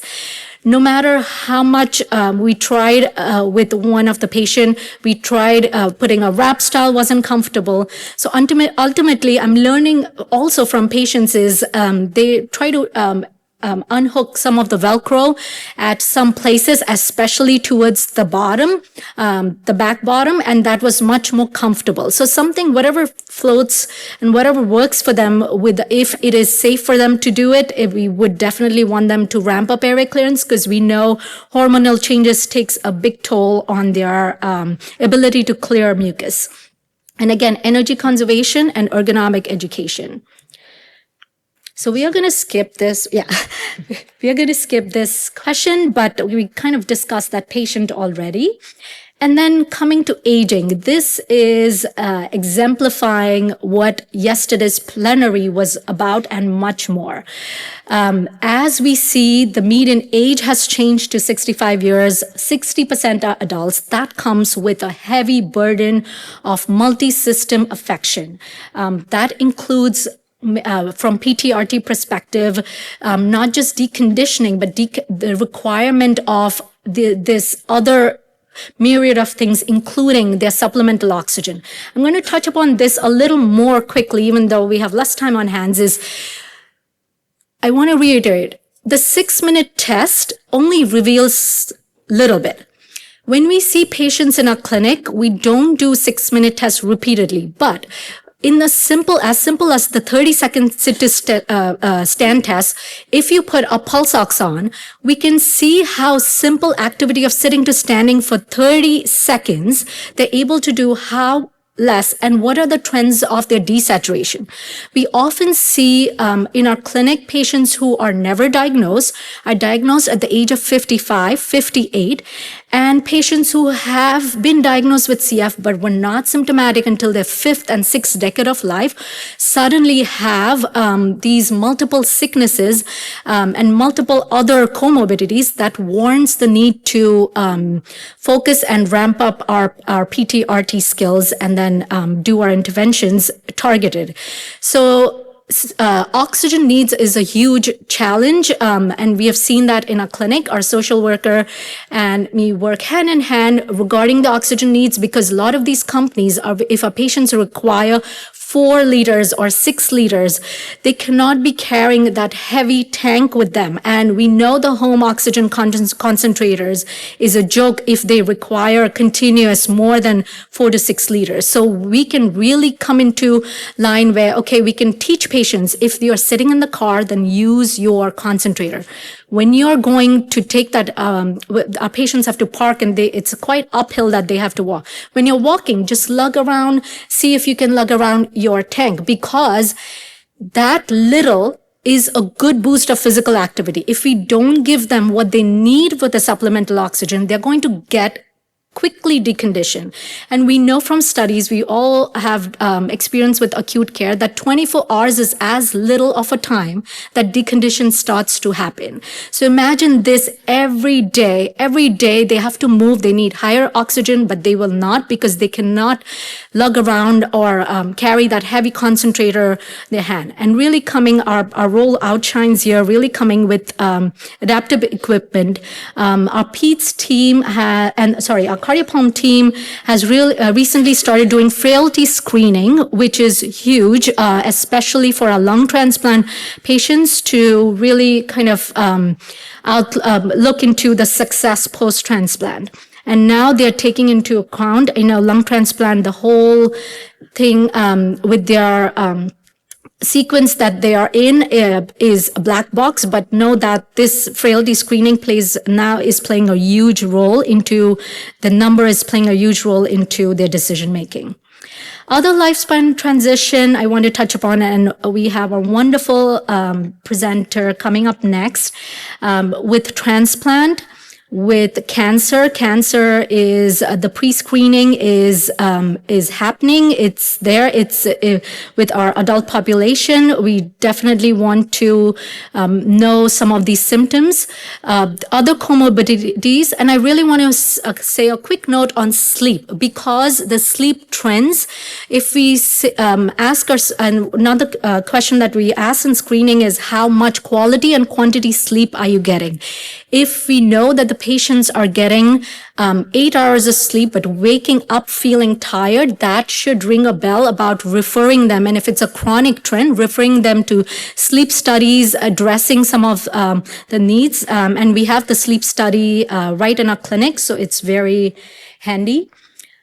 And this is the general barriers. We kind of touched upon everything, but as we know with insurance, it's a huge role. But with CFF, with the social workers, can work hand in hand, and with really doing peer-to-peer reviews.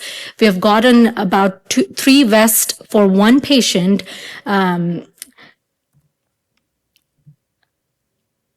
Based on their needs. Sorry, I'm just trying to see. Okay.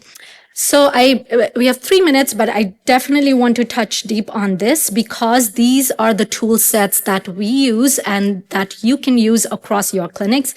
These have been well studied. So the CFQR questionnaire really taps, and they use this questionnaire also on a lot of these multi-center studies on drugs. They have used this even for Trikafta and Aleptrek. It really touches upon looking at the body a whole, and patients' goals and what they feel is everything, right? So it really kind of taps into looking and seeing what they are feeling. Sometimes these are missed in our visits, because let's face it, sometimes they have only as little as 5 minutes. So if they can do these questionnaire at least annually, that would be a huge help into seeing where they are in life if they don't have time in clinic. Another Another one of note is the eROM and the QLife app. This is an electronic tracking of patient outcomes.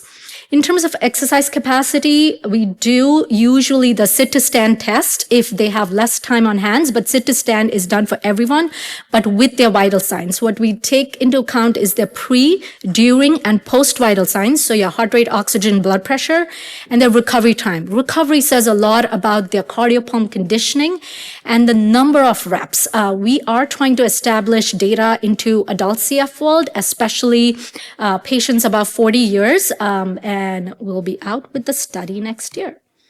Okay, going into strength and function, we want to check their deconditioning. We want to check, like we saw in yesterday's visit with their bone health, we want to check their balance, again, the airway clearance, adherence, and really the symptom burden. But most importantly, we want to check their readiness for transition. This is typically done only from pediatric to adult as far as data suggests, but we've started to use an informal version of it across the transition in the adult lifespan as well. Again, looking at the trends of the hospital visits, and this is something you might want to take a picture. It will be in your handout after today's session.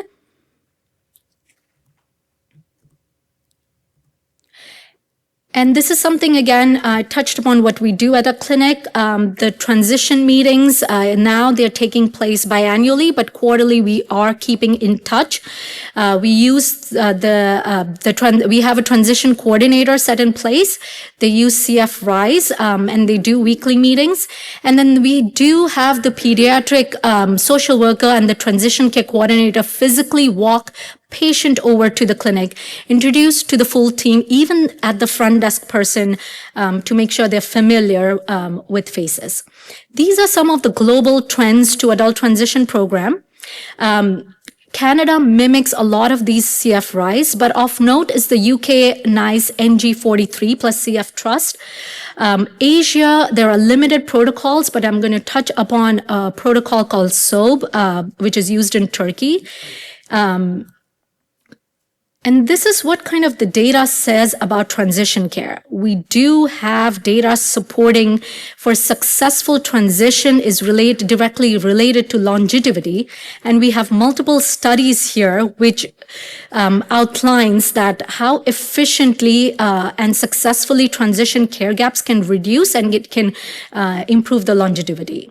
This is just touching upon the CF SOAB. So Turkey has really adapted. I just put this in my slide because it's beautiful how specifically to a region you can adapt a protocol. Turkey adapted the CF Rise into CF SOAB, and then making culturally relevant trends that they see in that population, including some of the food trends, and included that in their protocol.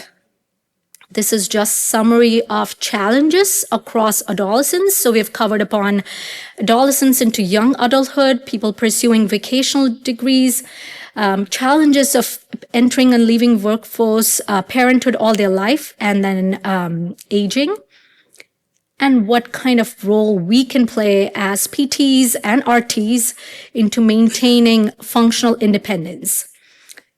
So the just take-home points, looking the patient as a whole, transitions across any lifespan are clinical and psychological, and we play a massive role to turn that fear into freedom. All right, so from toys of Caitlin's and backpacks to suitcases and canes, we're transitioning them to happy faces and empowering them with independence. All right, that's my presentation. Just with time, we're going to hold questions to the end, and hopefully our presenters have a couple of minutes to address everything in live time, but just want to make sure that we get with our content. Thank you.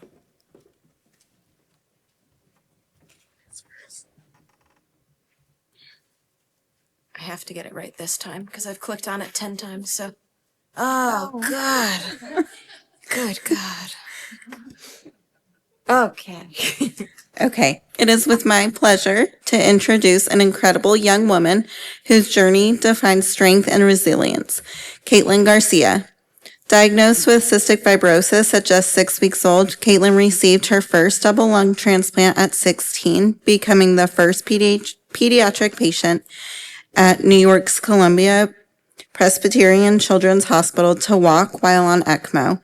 After facing rejection 4 years later, she underwent a second transplant at 20. Once again, she fought her way back through determination and hard work. Inspired to help others, Caitlin founded the Air I Breathe, a nonprofit that provides essentials to hospital units and supports patients and staff. She also mentors others through Cystic Fibrosis Peer Connect, making sure no one in her community feels alone. Please join me in welcoming the remarkable and inspiring Caitlin Garcia.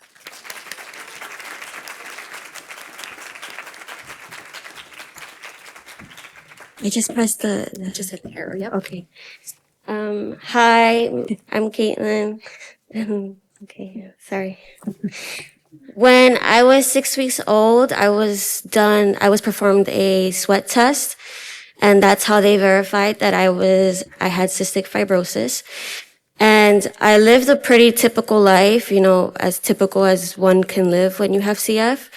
I had some usual admissions every here and then, but my weight was always usually not stable. I had physical therapy. I had the same physical therapist. She's not here, unfortunately, but it's Denise. She worked with me since I was a baby, and she still continued to work with me until I reached my 1 year post second transplant anniversary. I lived the usual life until the age of 6, when I had a G-tube placed to help me gain my weight back that I would lose consistently. And then after that, I had some admissions that would increase yearly. It would become like 3 to 4 times a year. And it became too much for my body, where I needed to have a port placed when I was 14. I still did my nebulizers. I still did my 7% saline. I still did my manual chest compressions, my chest vests. I still saw physical therapy when I would be in the hospital. It would just increase. So I would do treatment in the morning, nebulizers, chest vest, and then I would do manual chest compressions with my physical therapist. And then I would do like a fun little activity, like I would blow bubbles in a bin and see how many I can blow in one breath. I would do the hula hoop. I would hopscotch. I would take walks around the unit with her with my pole of IVs. And I would do my nighttime routine as well. When I was 16, my health took a huge decline. I came back from vacation and I had carbon dioxide poisoning. I was at home with oxygen for a while, but when I had a asthma flare up, I couldn't control my breathing. It became very erratic. So I had to be rushed to the ER. And a little after that, I became very delirious. So a lot of that till this day is a little bit of a blur. But my family still tells me that the first step that they did was get my consent for me to be ventilated to help try to bring down the carbon dioxide I had. And once I consented, I was put to sleep. I was ventilated. And then when that didn't help, they had to do a trach on me. And when that didn't help, they proceeded to do ECMO. And that's when they started to see a huge difference in my carbon dioxide numbers. But in that same time, I was being evaluated with the Milstein in New York Presbyterian Hospital. And they immediately put me on the list for transplant. I got my first call like a week or two after being in my induced coma. And when they saw how fast that process was happening, they proceeded to start waking me up so that I would be in the best physical strength that I could be when I would go into transplant. And they stood me up. I started walking on a mobile treadmill with my ECMO, with my ventilator, with everything. I lost 75 pounds, so they wanted me to gain as much muscle as I possibly could in my legs so that when I would walk with, through the halls and stuff. Oh, there's no audio, right? Oh, shoot. There you go. Okay. I hear a little beeping. Yeah, I Got a stopped little it. That's Marcin. And he would walk with me through the halls, and they would go to my room every day, and I could be in the bed and they would do leg pushes with me. They would bring the fitness bands and I would use the lightest one and pull myself up, pull my arms apart, kick my legs back and forth just so I could get in the groove of getting my movement back and I wouldn't be bedbound. So pre-transplant and occupational therapy, when working with both teams before transplant, they try their best to make you as you guys try your best to make us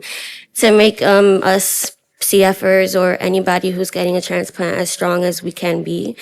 It is intense because you have to bring out a side of you that you didn't even know existed. You have to really put your best foot forward and just, put everything in the back of your head and realize that you have to make it a priority for yourself and for your family to be as strong as you can mentally and physically. But the physical therapy consisted of just like strengthening my core, my legs, my arms, and respiratory. They tried to make me feel as comfortable as I could be when I would be ventilated or I was on high flow, and my BiPAP settings were correct for my comfortability, just so I can not feel like I couldn't breathe, but just so I can be comfortable while I waited for my lungs. So before my first transplant, there was more of a focus on my respiratory health as well as my strength. As I showed on the previous slide of me walking with my medical equipment. But on the second transplant, before my transplant, there was a sense of priority when it came to my respiratory strength, because they didn't want me to rely on my high flow and BiPAP as often, but they still wanted me to be as comfortable as I could be. But they wanted me to not rely on it as much because they knew that if I did, then my carbon dioxide numbers would start to elevate, which is exactly what happened before my second one. But after my first transplant, the first 4 years were really good. I was traveling more. I was seeing my family a lot. I was hanging out with my friends. I graduated high school. I started my first year of college, but that all had to be stopped because I had antibody rejection. So they started me on IVIG therapy. I got admitted into the hospital and they had to do plasmapheresis therapy, increase nebulizers, taking like 5% saline because 7% was just too much for my lungs to handle. A little later, they put me on oxygen and began my rehabilitation. So I started going to physical therapy again. I started working with Marcin and Denise again.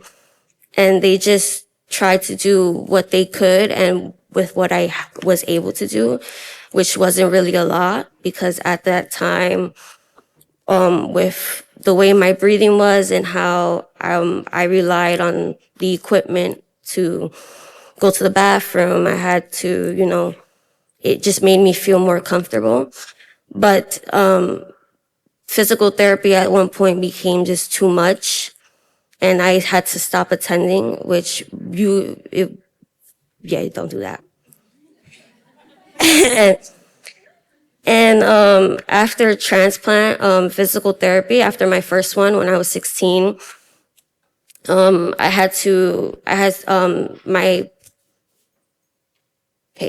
the healing and recovery after surgery was a walk, like it was extremely easy. It was a walk in the park. I was sent home 3 weeks after and completed outpatient therapy a year after. And physical therapy was mainly focusing on strengthening my core in case of a situation where I would fall and I needed to pick myself back up after.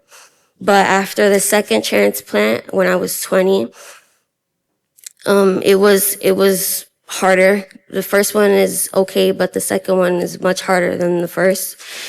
And I had a lot of complications. I had GI bleeds. I had my right lung collapse slightly. I had my diaphragm collapse a little. I was in and out of ventilation. I had chest tubes placed and taken out. It was a lot, but I had lost all function of my legs because of how strong the GI bleed caused a shock on my body. So when I was in the ICU and we realized that I couldn't really walk, they would just work with me to sit on the chair when I could. And then I had these two amazing physical therapists who, from the adult side, his name is Richard.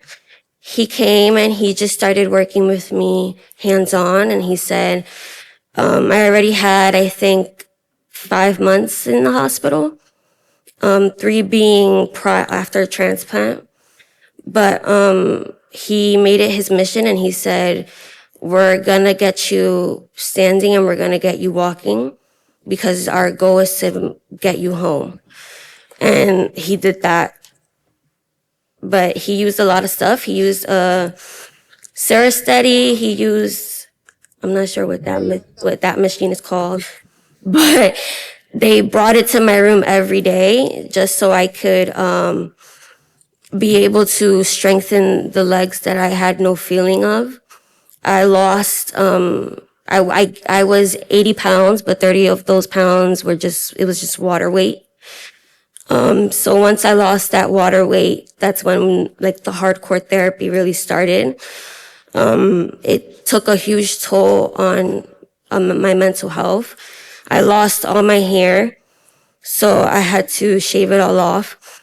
Don't regret that, but but it was really hard because, you know, when you have CF, you do face a lot of challenges in your everyday life, but then to have gone through a first transplant and then going into rejection and then that being a walk in the park and then to just be bombarded with the fact that you have to go through it all over again and you have more complications than you did, that you didn't realize you were gonna have before. It's hard. Just, it's a mental challenge and you have to find like the strength to do it and get through it. But I did do it and I'm here today. So yeah. So for respiratory therapy post-transplant, there weren't any restrictions as far as respiratory goes, but it was pretty much a bit of a shock to go from the usual regimen that I had, where it was my usual treatments in the morning and then going through my day, drinking my crayons, my vitamins or whatever, and then doing my treatments at night, to just waking up in the morning and drinking my transplant anti-rejection medication, doing what I have to do throughout the day, and then just drinking my pills at night. So it was, I still had my trach for a week or two after transplant because it was still fresh. But they did work with me to, after it started to close down, they still worked with me on, breathing regularly, finding my new cough, my new sneeze. I didn't realize I snored until after. So it was just, they were very hands-on with the respiratory portion of it. I still went to physical therapy. I did my whole year there. I still worked with Marcin. I still worked with Denise. I did not want to go to the adult side. It was just, it made me feel more safe and comfortable to go through this new transition with people who have basically raised me along with my mom. So it was a bit of an adjustment. But after the second transplant, that's when the real adjustment came, because I had such complications. It really affects my diaphragm. So the way that I used to cough isn't the same as how I cough now. I have now, I had to go on Trikafta because my sinuses took a hit, my kidneys took a hit. So it was just a lot of things taking a hit in my body that I needed to get used to and work with physical therapy more. The respiratory team on the ICU, bless them, because they really helped me so much. I really believe that if I wouldn't be here right now if it wasn't for them, because I couldn't cough. So all the mucus that I had in my lungs would just get stuck and they would clog my airways. So they brought me something called a cough assist, which unfortunately they only have 3 of them in the hospital. They only have them in the storage room. So she had to run down to the basement and bring it all the way up to the ICU. And I never heard of it. I didn't even knew that existed. I don't think, every time I mention it to any CF patient, they don't know that exists. So whenever I have my peer connect meetings that I facilitate, I tell them when they tell me that they struggle or they feel tightness in their chest, I ask them if they ever had electrotherapy where you put these 2 cups on the chest and then you feel the vibrations, the frequency, the high frequency in your lungs. And I tell them if that doesn't help, do a saline or an albuterol and just ask them for a cough assist if they can bring it to you.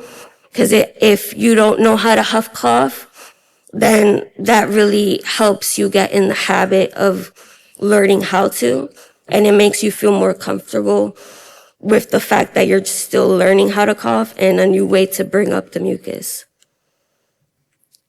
So physical therapy and respiratory therapy, I've had the same team since I was 3. Marcin joined a little later, but he's still here. And they taught me, they were the ones that taught me how to make myself cough. If I feel mucus in my throat, how to clear it up.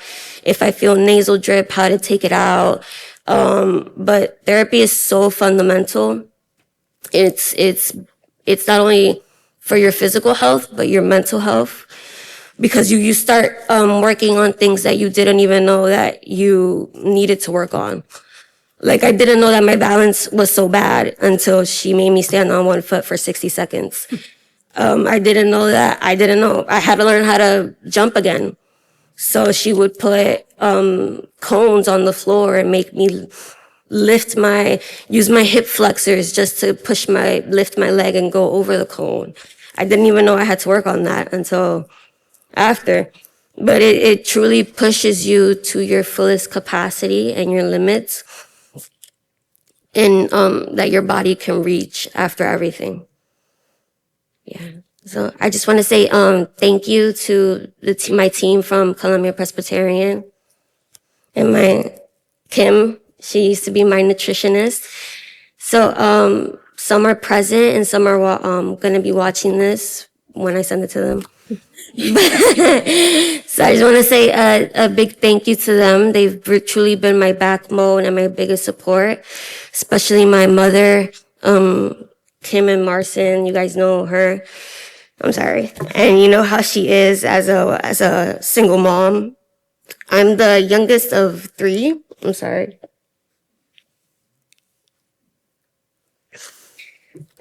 I'm the youngest of 3, so she's done this, something new, and she's never gone through anything like this before, and she truly pushes me. And I thank her because I am who I am because of her. And, my team, you guys are the best. And you guys are the best as, oh shoot, sorry. You guys are the best as well, because you guys really do so much for us, and we truly, I feel like you guys aren't as thanked as often for the work and effort that you guys put in every day, especially the families who deal with this, and the doctors and the physical therapists and occupational therapists and respiratory. You guys are geniuses in my head, because we really wouldn't be here if it weren't for you guys and everything that you do for us. So thank you so much.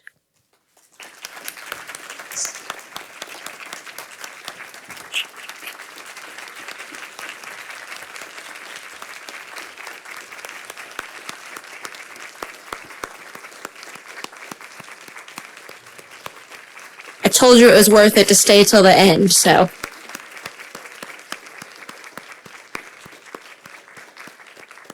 Caitlin, thank you so much for being here today and being willing to share your story. I really think it exemplifies that transitions do not have any age associated with them. We think about what she has gone through already in her few decades of life, and it's pretty miraculous what the people in this room have done to help support her along the way. I know we are a couple minutes over, so I thank everybody for their time. I'm sure you have other sessions to get to and travel. Hopefully the presenters can stick around for a little bit if people have specific questions. Safe travels home, and thank you so much for joining us today.